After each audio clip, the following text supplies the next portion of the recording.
إذا هذه أول نموذج لسيارة كهربائية جزائرية.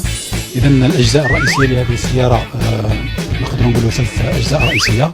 أولا البطارية، قمنا بتجميعها عن طريق بتطويرها عن طريق تجميع الخلايا الكهروكيميائية من نوع الليثيوم إيون. لدينا أيضا المحرك ونظام التحكم. المحرك هو محرك جزائري منتوج بشركة وطنية.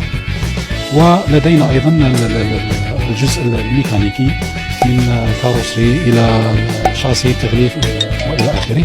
إذن التغليف قمنا أيضا بتطويره مع مؤسسة خاصة بولاية شريف ويجري الآن العمل على النموذج الثاني، حيث المركز أطلق مسابقة لأحسن تصميم التي تنتهي أجلها في حوالي 20 ديسمبر 2023. سرعة السيارة تبلغ نقدر نوصل بها حتى 35 كم في الساعة. العجلة إيريس.